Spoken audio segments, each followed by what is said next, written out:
Hola, ¿qué tal? Buenas noches, ¿cómo les va? Gracias por acompañarnos en Contragolpe. Bueno, una semana más por aquí en Europa y seguimos observando las preocupaciones, las derivas de la guerra, que son cada vez más notables, y las consecuencias evidentes que se generan en el viejo mundo, sobre todo con la inflación. Están más o menos todos los países con 10% de inflación. Uno podría decir, bueno, comparado con la Argentina es una risa, sí, pero 10% de inflación en una economía desarrollada causa muchos desequilibrios. Y lo vimos la semana pasada, por ejemplo, con la caída del gobierno del tecnócrata Mario Draghi en Italia, y seguramente vamos a ver algunas cosas más en otros países, ¿no? La noticia de esta semana por aquí es que el gasoducto Nord Stream 1, que es el que abastece de gas a Alemania por parte de Rusia, recordemos que Alemania tiene 40% de gas provisto por Rusia. Bueno, ha decidido Putin reducir a la mitad el abastecimiento de ese gasoducto.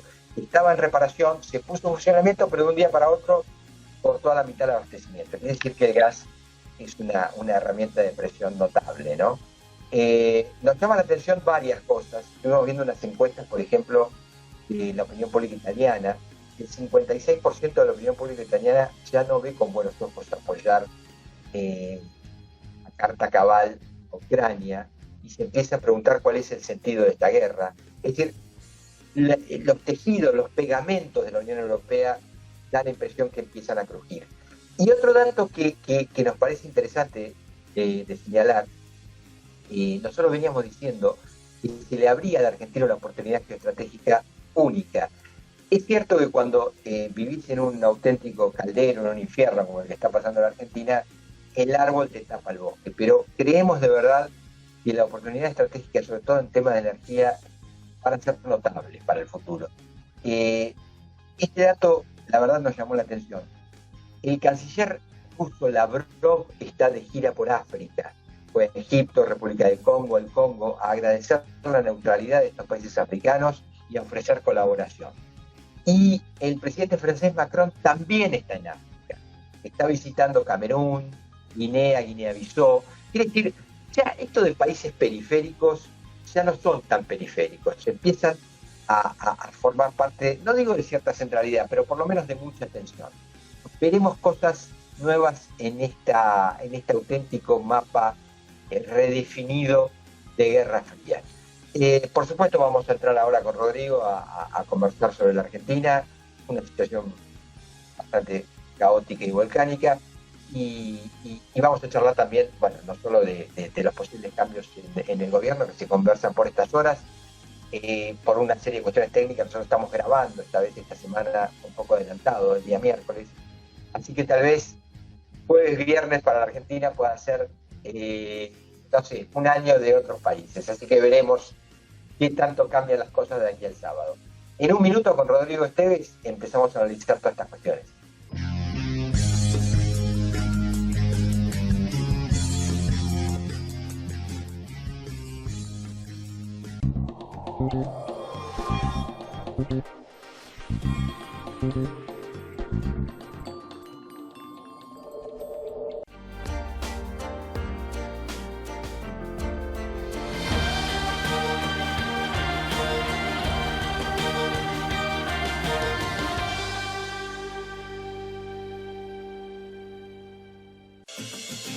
Este invierno, vení a disfrutar de la tierra de encuentros. Termas de Río Hondo y la Madre de Ciudades están listas para que vivas una experiencia inolvidable donde te espera el sol. Termas es vida. Las habilitaciones serán gratuitas el 3 de febrero. Si querés abrir un comercio o una empresa, te decimos gracias y no te cobramos. Además, te bonificamos por un año la tasa de seguridad e higiene. Queremos hacerte la vida más fácil, que progreses y generes empleo. Un Estado eficiente que se pone de tu lado. Municipalidad de 3 de febrero. Del 16 al 23 de julio, vení a vivir la Bienal de las Esculturas a Resistencia. Artistas mundiales, nacionales y locales en acción, shows infantiles y música para todos los gustos. Peteco Carabajal, Agarrate Catalina, Miss Bolivia, Baglietto y Vitale y la Delio Valdés. Vivamos la Bienal. Vivamos Resistencia.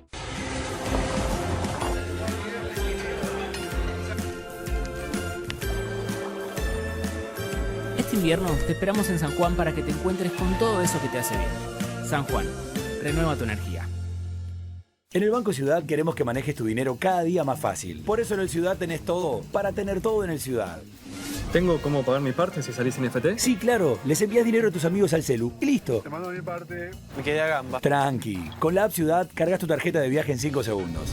¿Y si quiero hacer un abadejo con vegetales salteados? Tenés la app del Banco Ciudad para pagarlo con QR y modo al toque. ¿Y si yo tengo manos libres para poner la clave? Tenés reconocimiento facial, pollo. Un golazo. ¿Puedo abrir una cuenta sin moverme? Sí, tenés una caja de ahorro gratis y la abrís online. Ok, pero se extrañó mucho los chistes en el oficial de cuenta. Tenés un montón de sucursales. Pasá cuando quieras. En el Ciudad tenés todo para operar de manera simple, ágil y segura. Entrá al Ciudad. Vení al banco que te banca.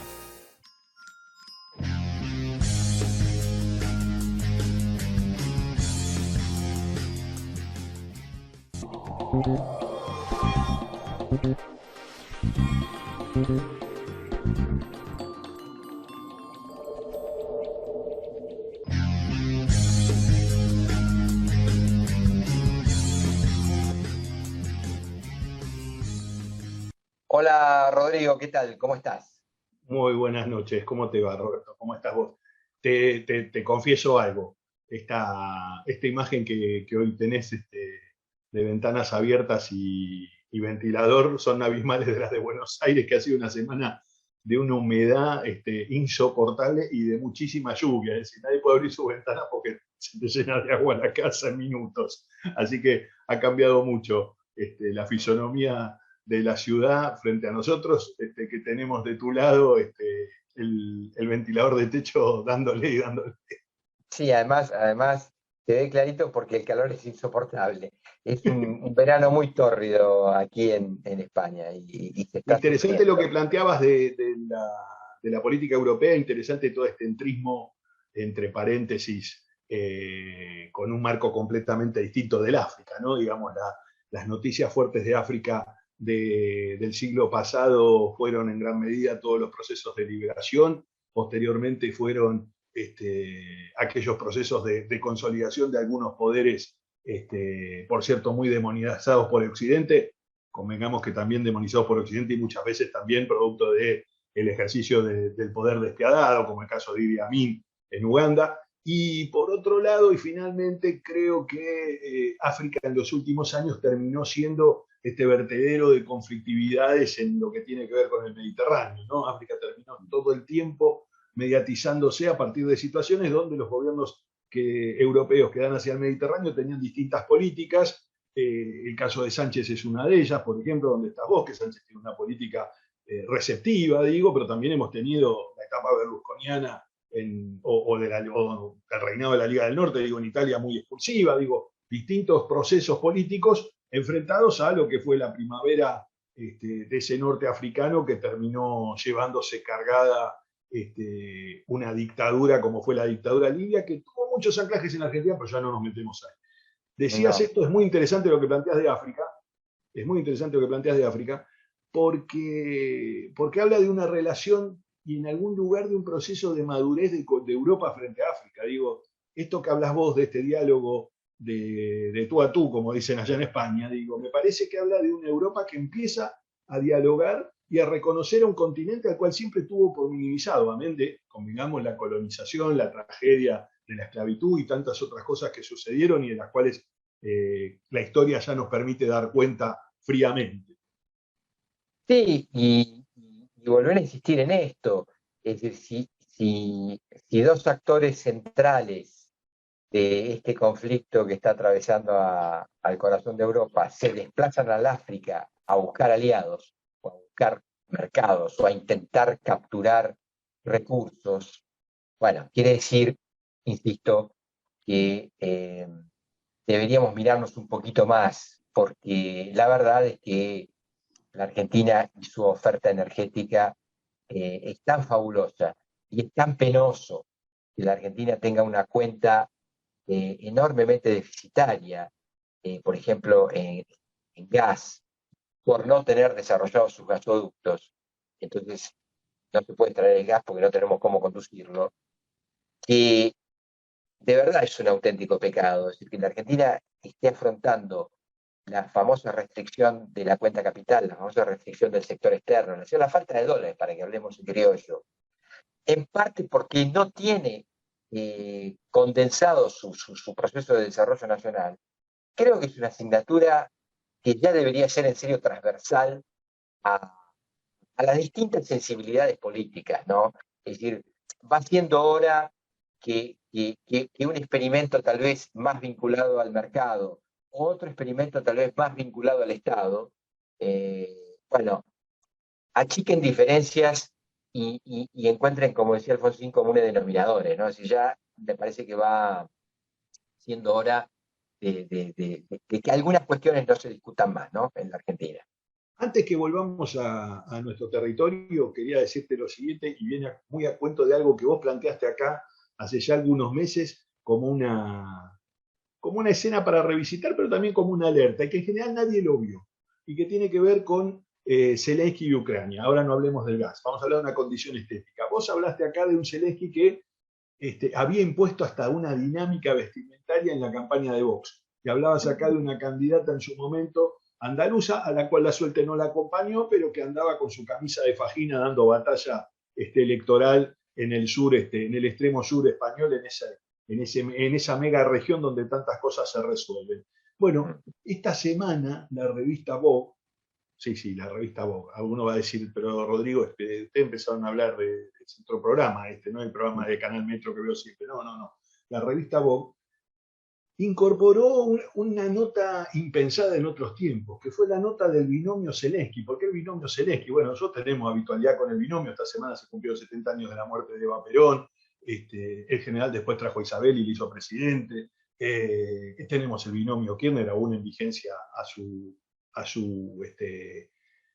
figura principal, a Cristina Elisa Fernández Kirchner. Fue 2 veces presidente y vicepresidente. A esta altura ya superó y por mucho a Néstor Carlos Kirchner. Pero el binomio Zelensky, ¿por qué? Porque digo el binomio Zelensky, porque Olenka Zelensky terminó siendo tapa de Vogue en medio de las ruinas de lo que queda de Ucrania, fotografiada por Annie Lesbovich, y en un mecanismo que genera sin lugar a dudas una enorme discusión para la comunicación política, una enorme discusión para lo que tiene que ver con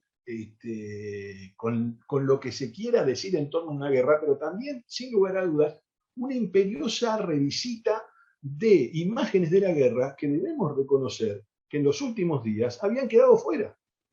Sí, quiero decirte en ese sentido, completando y agregando al aporte tuyo, al muy buen aporte, que la mujer de Zelensky fue tapa de la revista del País Semanal, no de este domingo, del domingo anterior. Quiero decirte que, y le brindó un reportaje exclusivo al diario El País, hablando de la crueldad de Rusia. Pero bueno, es evidente que está recuperando o está teniendo un gran protagonismo, ¿no? Y con respecto a las fotos, quiero también decirte, esta semana circuló una foto en la portada de varios diarios europeos que es profundamente desgarradora. ¿Recuerdan las imágenes de Bucha? Las comentamos en nuestro programa. Bueno, esta foto es un misil que cae cerca de una parada de autobús y mata a un chiquito de 13 años que estaba acompañado por su papá. Y su papá cae de rodillas junto al chiquito y lo abraza. A mí particularmente me destrozó, me pareció tan desgarrador que es imposible ponerle palabras a eso, ¿no? Entonces, bueno, la verdad es que por momentos la guerra se olvida, se está olvidando como tal, se va a los mostradores, se va a los despachos de la alta diplomacia, pero bueno, el costo humano está siendo terrible, ¿no? Ucrania está siendo desmembrada desde el punto de vista de sus infraestructuras, ¿no? Desmembrada. Y un último dato, si querés, si nos metemos ya en la política doméstica, no lo quiero dejar pasar, lo recuerdo ahora, se pactó, mejor dicho, una salida por el mar de Azov de los granos ucranianos, y al otro día Rusia le encajó un bombazo a un barco ucraniano, ¿no? Era un barco de guerra, hay que decirlo también, no un barco civilino. Pero bueno, veremos a ver así las cosas por aquí, y quiero llevarte a nuestro jardín, a nuestra selva salvaje, porque bueno, las cosas están calientes también. Recuperemos esta idea, se lo comentamos a nuestros televidentes, estamos grabando, pero los rumores de cambio son incesantes, ¿no? De cambio de gabinete en este momento. Así es, el gobierno definitivamente necesita recuperar oxígeno. Paradoja de la historia, donde más oxígeno parece haber recuperado el gobierno en esta semana ha sido en la cartera económica. En primera instancia porque el dólar en cierta medida se amesetó un poco por debajo del dólar del viernes de la semana pasada, del dólar con el que cerramos el anterior programa, pero por otro lado, porque en definitiva, a pesar de que se cayó la bilateral con Biden, producto de un COVID que fue, del cual ha salido ya Biden, pero debo decir que ese COVID le aguó la posibilidad a Fernández de traerse una foto de la cual nosotros habíamos hablado, y la cual también debemos decir que los medios locales habían dado poca cuenta. Una bilateral que se había generado desde la Cancillería, que la embajada había conseguido allá, Jorge Argüello, acá el punto para ellos, para el día 26. El problema fue que Biden contrajo COVID, este tremendo flagelo que nos está golpeando a todos. Meado con elefante, Fernández, ¿eh? La verdad que sí, pero debo decir que así como decimos esto, también debemos decir que Batakis viajó, fue recibida por Georgieva, fue bien recibida por Georgieva, y en el medio de algunos rumores y de algunas declaraciones en on del presidente del BID, que eran bastante poco sensibles con la Argentina, o bastante críticas con la gestión actual, debemos decir que también accedió a créditos del BID, entre ellos créditos de millones y millones, de centenares de millones de dólares. Por lo tanto, el gobierno en términos económicos ha recuperado cierto oxígeno, amén de haber tenido una respuesta frente a la demanda del campo que parece no conformar a nadie. Parece no conformar a los del campo, parece no conformar a los movimientos que están corriendo por izquierda, vamos a entrecomillar por izquierda, a la gestión del binomio Fernández. En este caso, recordemos, se habla de un dólar soja, el presidente del Central se enoja viva voz y dice que no se llama dólar soja, pero algo de esto se empieza a hablar. Algunos sostienen que el número está en el 12 o en el 15%, hablamos de un cierto beneficio frente a lo que sería el dólar por el que deberían hoy por hoy liquidar los exportadores de granos. Esto a grandes rasgos es lo que está sucediendo. En el medio todos sabemos, nosotros tenemos la exposición rural, una mítica exposición que en la Argentina siempre ha sido hervidero político en tiempos de conflictos, de conflictividad. Recordemos, podemos echar mano al histórico discurso y los encontronazos de Alfonsín con Alchurrón allá por los finales de los 80, pero también podemos echar mano a las muchísimas ausencias de los Kirchner. Los Kirchner casi no fueron a la rural. Es decir, hay mensajes políticos muy en torno a la rural, así como también hay mensajes políticos donde otro presidente justicialista, el último que cerró el siglo pasado, fue un tipo ovacionado en la rural. Distintas etapas de la Argentina, la realidad es que siempre es una vidriera política. Juntos por el Cambio lo utiliza de vidriera política, ha aparecido ahí hasta alguna dirigente con una pala mediatizándose e invitando a trabajar a aquellos que considera beneficiarios de los planes sociales. En este hervidero político hay muchas amenazas en torno a lo que pueda pasar durante el transcurso de este fin de semana en la rural. La verdad que uno ansía que nada de eso suceda, que no haya una cuestión de conflicto que se genere precisamente en el seno de la rural, porque además ese predio, más allá de las situaciones que uno pueda tener en torno a la institución, es un predio donde en general los que se acercan son muchísimas familias, muchísimos niños, es decir, un ámbito de encuentro muchas veces de lo urbano con lo rural. Para muchos es una oportunidad de encuentro de lo urbano con lo rural, y entonces me da la sensación que lo peor que podrían hacer los movimientos sociales, y esto lo digo desde una cuestión casi ya más fuera del análisis político, lo peor que podría hacer es aguarle esa pequeña salida a algunas familias que se acercan a esta rural y que por una módica suma, o muchas veces ni siquiera pagando un ingreso, tienen acceso para que sus hijos puedan ver un montón de animales que en general en el cotidiano del puerto B del departamento de la Avenida Independencia al fondo, a la altura de Avenida La Plata, no lo van a ver. Seguro. Sí, a mí me gustaría dos cosas, si te parece, con los riesgos, porque además estamos avisando una vez más de nuestra anticipación, de lo que se está rumoreando por lo menos, ¿no? Hay que ver cómo se acomodan las piezas dentro de la coalición gobernante, porque hay evidentemente tres sensibilidades distintas, ¿no? Es decir, y tres socios diferentes, pero lo fuerte hoy es que el ingreso de Massa sería inminente. Nos podemos agarrar los dedos contra la puerta, porque Massa hace mucho que está por entrar.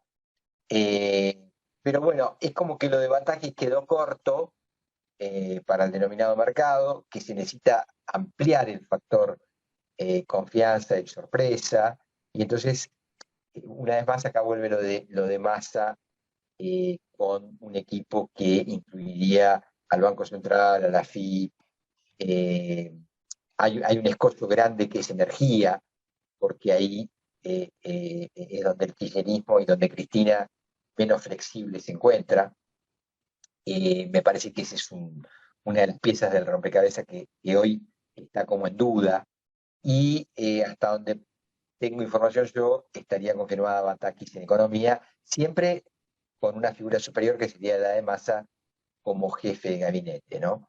Ahora, hoy cuando hablábamos en privado con vos, bien señalabas que, bueno, hay que ver qué pasa con Capitanich, hay que ver qué pasa también con lo que quede de albertismo, cómo encaja todo esto, ¿no? Ahora, es evidente que son horas de zozobra, y tampoco sobra tanto tiempo para que la cosa no se vaya al demonio y para que el Frente Gobernante tenga alguna opción de llegar competitivo al año que viene. Si una cosa va de la mano de la otra. Sí, acá dos planos, ¿no? El primero que tiene que ver con las encuestadoras, que en general ya dicen que no hay manera que el gobierno sea competitivo. Es decir, y no es una o dos, no son las de buena sintonía con la oposición o las de mala sintonía con el cristianismo. Hay de todos los colores, todas están hablando en los mismos términos. No ven posibilidad alguna. Sí, naturalmente todas reencuentran en Cristina Elisa Fernández de Kirchner como a la candidata mejor posicionada dentro de los candidatos de lo que podría ser, de los precandidatos que podrían ser eje en una alternativa que defendiera algo de la gestión. Por otro lado, recordemos el desdoblamiento, ¿no? Que esto ya es un dato objetivo, el desdoblamiento ya no hay discusión. Los distritos van a ir con sus propias fechas porque los caciques territoriales quieren revalidar lo suyo a la cuenta de sus gestiones y no a la cuenta de la gestión nacional. Acá, en este sentido... En este sentido, lo que vos señalás, quiero agregarte que yo por lo menos lo tengo confirmado por varias fuentes, más allá de Massa sí, Massa no, es que varios ministros que hoy son ministros pero que vienen de ser alcaldes volverían a sus municipios. Esto lo tengo recontra confirmado y quieren recuperar territorio, ¿no? Esto va a pasar y se va a acelerar las elecciones provinciales, sin duda. Particularmente esta semana, digamos, uno podría decir el presidente recuperó poder. ¿Por qué? Bueno, porque en definitiva cuando Batakis, bien decías vos, no le alcanzan los mercados. Cuando Batakis llamó la primera vez a los gobernadores, se reunió con 5 gobernadores solos. Paradoja de la historia, uno de ellos fue el propio Kicillof, ¿no? Con quien se llevaba pésimamente mal cuando era ministra de Daniel Scioli. Recordemos el pésimo trato de la gestión de Fernández de Kirchner al gobierno de Daniel Scioli y el pésimo trato del ministro Kicillof a la provincia de Buenos Aires durante la gestión Batakis. Algo de lo que poco se habla, pero que es un dato objetivo. Pero paradoja de la historia, en la primera reunión que ella convocó, donde los gobernadores no vinieron tan solo 5, uno de ellos sí fue Kicillof. Hoy, sin embargo, hablamos de el almuerzo del día miércoles, Fernández tal vez con una cierta capacidad de reacción o tal vez con alguna situación que le planteó a alguno de los gobernadores de buena fe, logró almorzar con 12 de ellos que en verdad habían venido al CFI. Que acá, como dicen algunos amigos, cuando se reúnen mucho en el CFI, preocupate. Cuando los gobernadores se reúnen de a muchos en el CFI, preocupate, ¿no? Esto le pasó... El CFI es tremendo, sí. Sí, el Consejo Federal de Inversión es un tema sustantivo que hay en la City porteña, ya eso no existe más como nexo sustantivo de la economía, pero debemos decir que durante muchos años era por donde se movía la Argentina, y es un ámbito donde los gobernadores tienden a mirarse mucho al ombligo y mirarse mucho entre ellos, pero no hay presencias nacionales y esas cosas a veces condicionan. Recordemos ahora, Batakis en el extranjero, demorada en el regreso este miércoles puntualmente, y puntualmente la picardía tal vez, o la buena suerte del presidente, que esta vez logró arrastrar a 12 de los gobernadores a un almuerzo, insisto en esto, no parece un dato menor, parece un dato donde recupera algo de oxígeno a partir del diálogo o a partir de la racionalidad. Nos van quedando unos minutos finales, Rodrigo. Me gustaría unas pinceladas del denominado mundo opositor. ¿En qué anda todo aquello? Me da la sensación que hay una falta de, digamos, por un lado, una falta de respuesta monolítica sobre el tema de la crisis, ¿no? Me da la sensación que hay muchos que han elegido, si se quiere, replegarse un poco, aguardar la continuidad de las crisis, y eso ha generado que aparezcan actores que no aparecían. Rico llamando a las Fuerzas Armadas y a sumarse al ejército. Estamos hablando de actores bastante retirados de la política. Rucau llamando al adelantamiento de las elecciones, digo, aparecieron nuevos protagonistas. O sobregiro, si se quiere, de los movimientos sociales, donde han aparecido en algunos medios nacionales algunas personas puntualmente que cobran un plan y han defendido esa situación y han planteado situaciones muy bizarras en la TV, donde en algunos casos fueron tratados con mucho respeto, pero en otros casos fueron tratadas en muy malos términos, innecesariamente. Digo, me da la sensación que lo que está faltando y lo que ha faltado, por lo menos en estos días, Juntos por el Cambio, es una posición monolítica en torno a qué piensa hacer frente a la crisis. Y ahí me parece que hay un caldo de cultivo para otros sectores que han ganado espacio en los medios. Sí, efectivamente. Creo que lo de, bueno, no sé, lo de Larreta sigue consolidándose como una opción potente, y nos resta saber si Macri y su recorrida por el Gran Buenos Aires le permite tomar la temperatura para saber dónde está parado, o digo porque algún intercambio que tuvo, ¿no? O efectivamente todos esperan, bueno, que la crisis dicte la oportunidad que tiene cada uno, ¿no? Bien, puede ser por ahí, sí, claro. Lo de Macri tomó cuerpo, sí, porque particularmente le pasó lo que le pasa a todos cuando salen a la calle. Acá debemos decir algo, y no es vocación nuestra defender a Mauricio Macri, pero le pasó lo que le pasa a todos en la calle.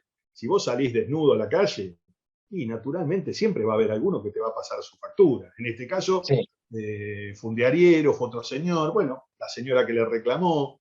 Esto sucede a todos en la política, digo. La diferencia en este caso fue que lo vimos.